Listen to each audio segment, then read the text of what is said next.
दोस्तों, आईपीएल 2026 का 14वां और अब तक का सबसे रोमांचक सांसों को रोक देने वाला महामुकाबला आज आईपीएल इतिहास की दो बड़ी टीमें दिल्ली कैपिटल्स और गुजरात टाइटंस के बीच अरुण जेटली स्टेडियम दिल्ली में खेला गया। ऐसे में मुकाबले की शुरुआत हुई दिल्ली के टॉस जीतने को लेकर। जी हां, आज के इस रोंगटे खड़े कर देने वाले महामुकाबले में कप्तान अक्षर पटेल ने टॉस जीता और पहले गेंदबाजी करने का फैसला किया और विपक्षी टीम गुजरात को बल्लेबाजी के लिए आमंत्रित किया था। फिर मुकाबला शुरू हुआ। रनों की बारिश करने के इरादे से गुजरात की ओर से शुभमन गिल और साई सुदर्शन ओपनिंग बल्लेबाजी करने के लिए मैदान में उतरे। दोस्तों, इन दोनों ही बल्लेबाजों के कंधों पर इस महामुकाबले में अपने टीम को एक विस्फोटक ओपनिंग शुरुआत दिलाने की बड़ी जिम्मेदारी थी। और दोस्तों, ऐसा ही कुछ गुजरात के ओपनिंग बल्लेबाजों के द्वारा देखने को भी मिला। जी हां, दिल्ली की ओर से पहला ओवर लेकर आए तेज गेंदबाज मुकेश कुमार का आते ही स्ट्राइक पर मौजूद। ऐसे में दोस्तों, अब इन अंतिम ओवरों में दिल्ली के गेंदबाजों का सामना करने मैदान में उतरे ग्लेन फिलिप्स, जिन्होंने आते ही भले ही बड़ा शॉट खेलने का प्रयास किया, परंतु लुंगी एनगिडी की चल रही घातक गेंदबाजी के सामने वे अपने इरादों में कामयाब नहीं हो पाए और इसके बाद महज स्ट्राइक रोटेट करते रह गए। वही दोस्तों, अब महज आखिरी 2 ओवरों का खेल गुजरात की टीम के पास बचा हुआ था। ऐसे में विशाल स्कोर दिल्ली के सामने खड़ा करना था, तो बचे हुए इन 12 गेंदों पर रनों की बरसात करना आवश्यक था। और दोस्तों,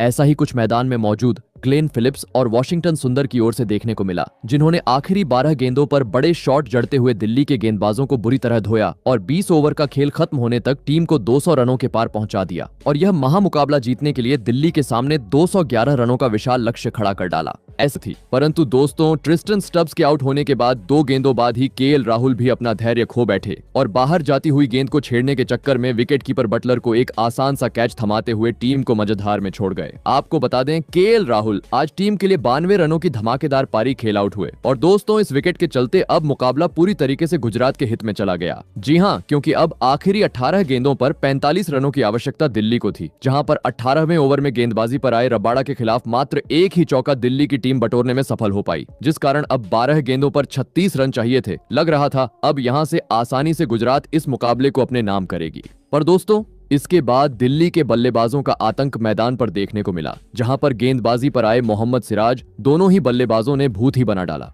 जी हां, पहले डेविड मिलर ने पहली 3 गेंदों पर 1 चौका और 2 गेंदों को सीधे दर्शक दीर्घा में पहुंचा दिया, तो वही 5वीं गेंद पर नए बल्लेबाज दीपराज निगम ने भी अपर कट की मदद से 1 चौका पीछे की ओर बटोर लिया, जिस कारण दोस्तों अब मुकाबला आखिरी ओवर में पहुंच गया, जहां पर अब 6 गेंदों पर 13 रनों की आवश्यकता दिल्ली को थी। स्ट्राइक पर मौजूद थे दीपराज निगम, जिन्होंने गेंदबाजी पर आए प्रसिद्ध कृष्णा के खिलाफ अंतिम ओवर की पहली ही गेंद पर एक उड़ता हुआ चौका कवर की ओर जड़ दिया, परंतु दोस्तों, अगली गेंद पर वे अपना धैर्य खो बैठे और छक्का लगाने के चक्कर में कप्तान गिल को एक आसान कैच थमाकर अहम मौके पर टीम का साथ छोड़ गए, जिस कारण दोस्तों यहां से अब जीत दिलाने की पूरी जिम्मेदारी लेफ्ट हैंड खिलाड़ी डेविड मिलर के कंधों पर थी। और दोस्तों, इसके बाद डेविड मिलर ने चौथी गेंद कवर की ओर एक छक्का भी जड़ा और इसी के चलते अब 2 गेंदों पर मात्र 2 ही रन चाहिए थे, परंतु दोस्तों, इसके बाद 5वीं गेंद पर एक भी रन नहीं आया और आखिरी गेंद पर 1 रन लेने के चक्कर में कुलदीप यादव अपना विकेट गंवा बैठे और इसी के साथ अंततः इस रोमांचक मुकाबले को गुजरात ने अंतिम गेंद पर 1 रन के अंतर से अपने नाम कर डाला। तो दोस्तों, आपको कैसी लगी हमारी ये वीडियो कमेंट करके जरूर बताइएगा। धन्यवाद। का 14वां मुकाबला पसंद आया हो तो इस वीडियो को दिल से एक लाइक जरूर करें।